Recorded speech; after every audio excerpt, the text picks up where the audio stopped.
Serial झनक में मीनू ले आई है शुभो का सच पूरे परिवार के सामने। दोस्तों, हम आपको बता दें कि जैसे ही अप्पू और लालन शादी के लिए बैठते हैं, वहीं पर पुलिस आ जाती है और लालन को अरेस्ट करने के लिए बोलती है।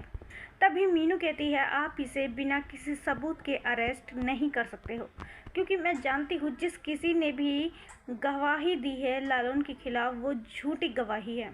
तभी पुलिस मीनू से कहते हैं कि आप ऐसा कैसे कह सकते हो कि ये गवाही झूठी है। लालन के खिलाफ हमें सबूत भी मिले हैं और गवाही भी। तभी मीनू कहती है, मैं अच्छी तरह से जानती हूँ ये झूठी गवाही देने वाला आदमी कौन है। तभी मीनू कहती है कि ये इंसान कोई और नहीं बल्कि शुभो है। इसी ने ही लालन के खिलाफ झूठी गवाही दी है। ये पुलिस इंस्पेक्टर के पास गया था और उनसे कह रहा था कि अप्पू की शादी एक बस्ती वाले लड़के से होने वाली है, कैसे भी करके ये शादी रोक लीजिए।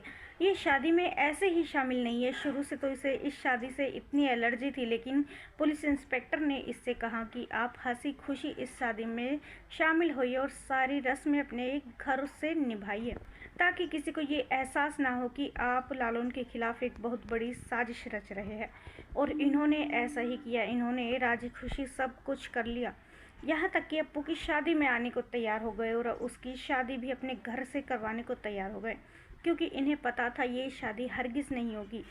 ये पुलिस को बुलवाएंगे और लालन को अरेस्ट करवा देंगे।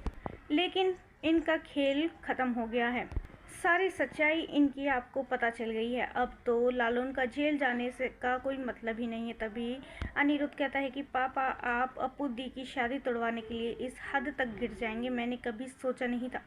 अगर आप अप्पू दी की शादी से खुश नहीं थे तो नहीं आते इनकी शादी में, लेकिन इतनी बड़ी लालन के खिलाफ साजिश रचने की क्या ज़रूरत थी।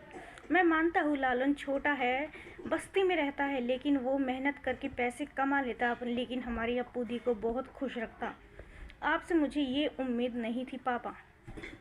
दोस्तों, सीरियल में आज ट्विस्ट को लेकर आप कितने एक्साइटेड है, हमें अपनी राय कमेंट्स में ज़रूर बताइएगा। और नहीं किया है चैनल को सब्सक्राइब तो जल्दी से कर लिए, जिससे सीरियल से जुड़ी सारी अपडेट हम आप तक लेकर पहुँचे सबसे पहले।